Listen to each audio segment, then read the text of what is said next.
Good morning everyone, के छ हाल खबर। म चाहिँ अहिले यसो यात्रा मेरो चाहिँ आज सारङ्गासम्मको यात्रा छ। मैले चाहिँ भिडियोहरू भ्लगहरू बनाउँदैछु। आज साथीहरू सबैले भ्लगलाई हेरेर साथ सपोर्ट सबैले गर्नु होला है त।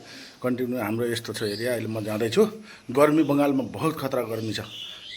म अहिले जाँदैछु। यसो कन्टिन्यू हुन्छ भ्लग। एकदम गर्मी छ, एकदम फस्टै गर्मी छ। मैले अगाडिको क्यामेराबाट नभएर यस्तो त अब वाला क्यामेराबाट बनाउँछु भिडियो, अलि राम्रो आउँछ कि मेरो, त्यही भएर अब गाडी ठाउँमा पाउने पो हो कि होइन, फेरि खतरा छ एकदम। गर्मी बहुत खतरा छ, त्यस्तो छ। त्यसो हाम्रो चाहिँ गाडी लाग्ने ठाउँनिर आइपुगेको छु। गाडी चाहिँ छैन, यही हो गाडी लाग्ने ठाउँ छैन। गाडी कति बजी आउँछ थाहा छैन, गाडी लागेको छैन। अहिले कतिखेर लाग्छ अब ठ्याक्कै टाइम थाहा छैन त। मेरो नास्ता, बिहानको नास्ता टाइम यस्तो छ बस। हो भलक करी त नास्ता यस्तो छ, ट्याक्कै आइसक्यो। अब हल्का पानी हालेर चट्ट पारेर खाने हो है। म बढी जस्तो यही नै खान्छु, मुढी भुजा भन्छ गरे। बसिसकेको छु मैले, खाली छ बस, खाली बस्नु बसेर साथीहरू। यो गाडीवाला यहाँ पनि आजभोलि चिटिङबाज बढी भइरहेछ बङ्गालमा मध्ये। गाड़ीवाला एमन मिथ्या मिथ्या कथा बोले नहीं आसे ना कि ओखान থেকে আমরা শুনেছি গাড়ি পাও বলে এখানে নিয়ে আসলো। এবার দেখছি 1:30টার সময় গাড়ি আছে। सब साला चिटिङबाज लोग আছে बसवाला हो। এখন बहुत बेमान भइसक्यो यहाँ यार। यस्तो छ अब के भन्ने। यहाँ यो ठाउँमा पनि ड्युटी खोल्न लागि धेरै कोसिस गरेको भएन। यहाँ कमलासुली भन्ने ठाउँ हो यो।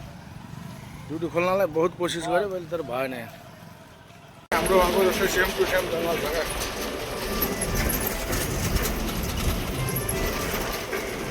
पुरा च्याउ पनि बहुत खतरा पाउँछ। अब पानी पऱ्यो भने, पानी नपऱ्यो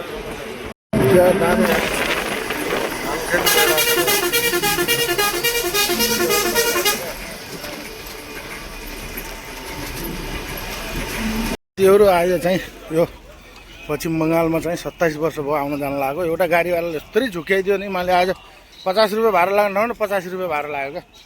85 भाडा 4वटा गाडी चेन्ज गरेँ। यस्तो तनाव बनायो, हप्काएँ राम्रोसँग। अब कहाँ पनि के गर्नु अब।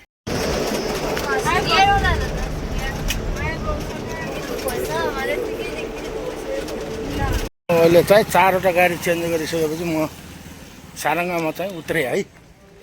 4वटा गाडी चेन्ज गरेँ क्या। 50 रुपियाँ भाडा लाग्ने ठाउँमा यस्तो छ। गर्मी छ, रुमालले अब पसिना पोछेर सध्य छैन।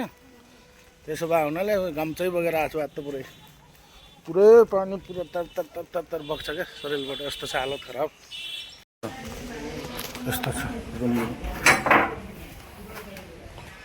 यस्तो छ। केटाहरू सब आइपुग्यो रहेछन्, म मात्रै आएको छैन। म मात्रै ढिलो आएँ के।